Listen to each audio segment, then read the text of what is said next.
All right. So this season is all about career astrology, how I've used astrology to figure out my next career paths and how to grow a business. Now, some of you may know, may not know this, that your business also has its own birth chart. So these last few months, I've been doing readings where I combine your personal chart with your business's chart. Now, the thing about your business birth chart is you need to find a birth time, place, and date, all that birth information that really resonates with you. And, we're in the modern age and we have timestamps on pretty much everything. And so there are a couple different ways for you to get that specific time. It could be an email confirming that you have created an Instagram account, you've opened a bank account, kind of registered your LLC, gotten your EIN number, maybe gotten your website domain. Like there it really is no wrong time to choose.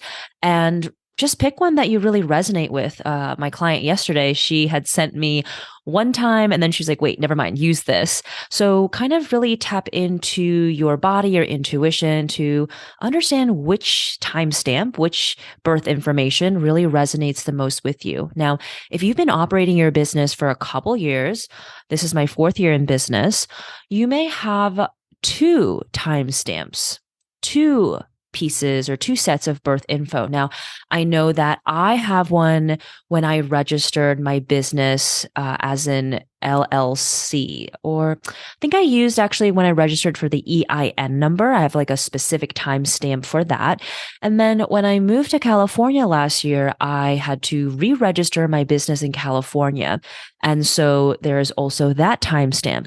And there is also the timestamp of when I started work on building Saturn, my career astrology website. And out of all those key dates, I found that confirmation of starting work on the website is going to be the birth information that I use moving forward as I grow this next phase of my business. So, take a look around at the different sets of information you have and again, figure out the one that's the most relevant. And then you can hop on over to my website, yoursaturn.com, and to create a profile for your business.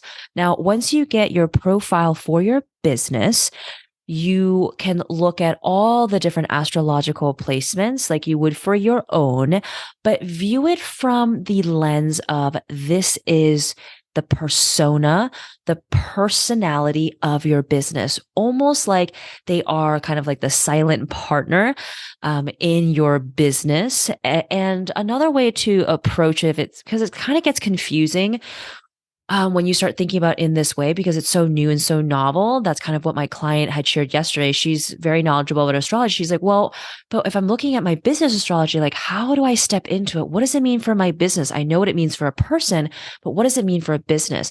Now, another way to look at it is that you will be required to take on this personality, to act this way, to communicate this way, to envision the long-term future and goals of the business in X, Y, and Z way.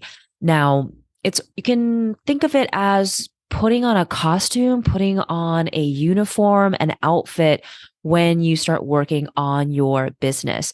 So your business could be a Leo, requiring you to be very bold and the center of attention.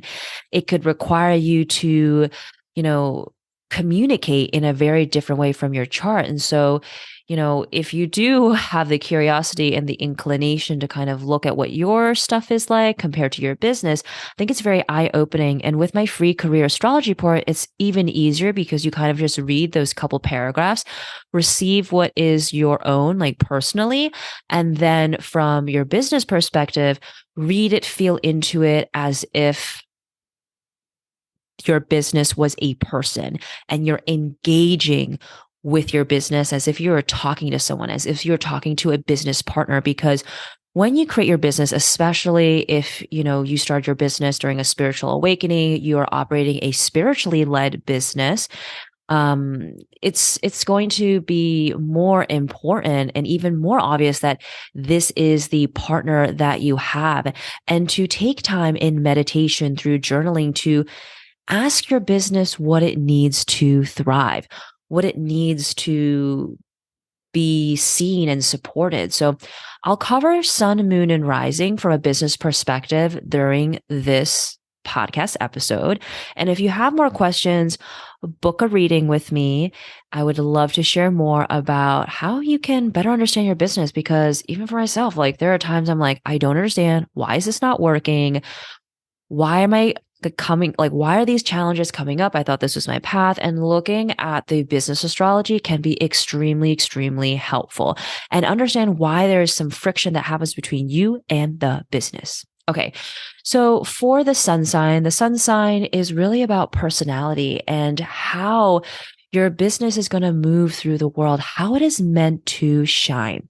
So again, as an example, if your business's sun sign is in Scorpio, it is really meant to be quite emotional and at times maybe trigger people in the best way possible. Obviously, you've got to be trauma informed and be, just aware of how people are feeling. But really, you may find yourself, because I know that there are people with strong Scorpio placements who come to me and they're like, yes, I've definitely been told that I'm triggering to people. I bring things up to people. That's just the energy of Scorpio.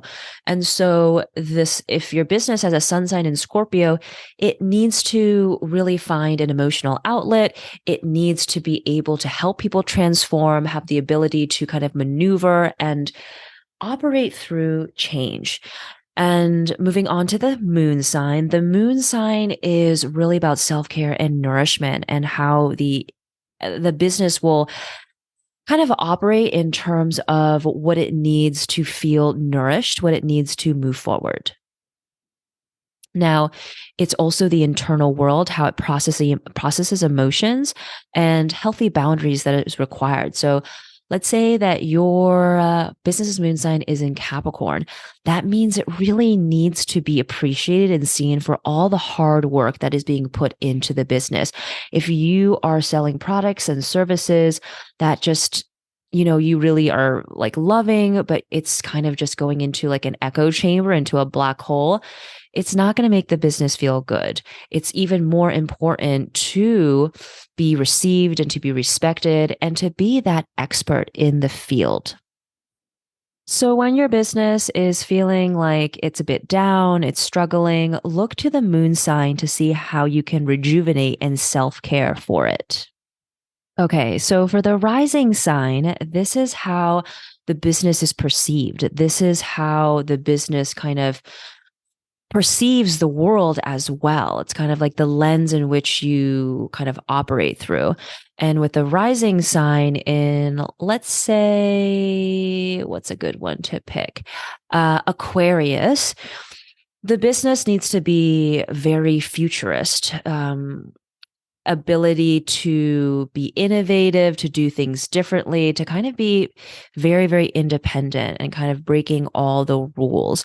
Technology is going to be an extremely component of the business. It might be a tech product, a tech business, or use technology as a means to really connect with others, connect with customers and clients. It also needs the time to kind of recharge and to be alone. And so it's very important that you make blocks of time throughout the week so that the business has an opportunity to just become more clear on the next steps moving forward. And with an Aquarian rising sign, this is how people view the business as well. Something that's really future thinking, future forward, that uses technology in a really smart way, and also is dedicated in moving the collective forward. Okay, so sun, moon, and rising for your business. I hope this was helpful. Let me know what you think and check the show notes if you would like to book a one-on-one session with me. But, at the very least, hop over to yoursaturn.com to get a free career astrology report for your business so you can better understand who you are co creating with.